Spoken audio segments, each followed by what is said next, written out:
Экс-президент Алмазбек Атамбаевдин 6 жылдык башкаруусунда билим берүү тармагында өзгөрүүлөр барбы же жокпу? Бул тууралуу сандарга таянып баяндамакчыбыз. Миллиарддаган сомдор, тактап айтканда, мамлекеттик бюджеттин 20% жыл сайын билим берүүгө кетип атат.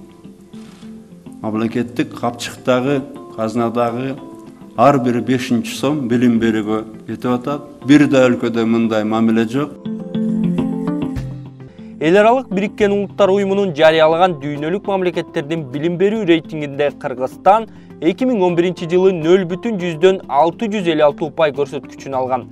Ал эми 2017 жылы 0,721 упай көрсөткүчүнө татыган. Билим берүү тармагында алдыңкы орундарда Европанын Австралия, Норвегия, Дания, Германия мамлекеттери. Билим берүүнүн деңгээлинин эң төмөн көрсөткүчү Чад, Нигерия, Буркина Фасо өлкөлөрү алган. Дүйнөнүн улуттук жогорку билим берүү системасы Кыргызстан. Эл аралык Бириккен Улуттар уюмунун дагы бир маалыматында улуттук жогорку билим берүү системасынын рейтингинде Кыргызстан жок. Себебин алар Кыргызстанда жогорку билим берүү системасынын сапатынын төмөндүгү менен билдиришет. Бул рейтингти биринчи баскычтарын АКШ, Швейцария, Англия, Дания, Швеция, Сингапур деп баалашат. Дүйнөлүк мамлекеттердин адам потенциалынын индекси Кыргызстан. Эл аралык Бириккен Улуттар уюмунун маалыматында Кыргызстан бул көрсөткүчтө 2010 жылы 0,598 упай алган. 2016 жылы 0,653 упай алган. Абал дээрлик өзгөргөн эмес. Бул көрсөткүчтө алдыңкы орундарды Норвегия, Жаңы Зеландия, АКШ, Ирландия өлкөлөрү багынталган.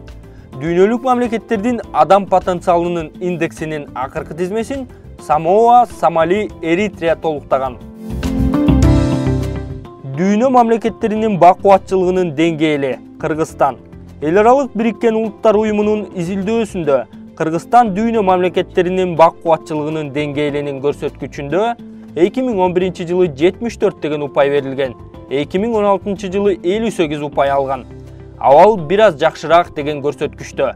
Эл аралык Бириккен Улуттар уюмунун бул изилдөөсүндө коомдун билим деңгээлинин, сапатынын, адамдын өнүгүү потенциалдарын камтыган. PISA эл аралык уюмунун Кыргызстандагы мектеп окуучуларынын деңгээлинин изилдөөсүндө 2010 жылы Кыргызстан 65 дүйнө мамлекеттеринин катарынан 65 орундукту ээлеп, эң акыркы орунда калган. Андан соң 2012 жылы Кыргыз өкмөтү каражат жок деп бул изилдөөдөн баш тартып, ошондон бери изилдөө иштери токтотулуп, маалымат топтолбой келет.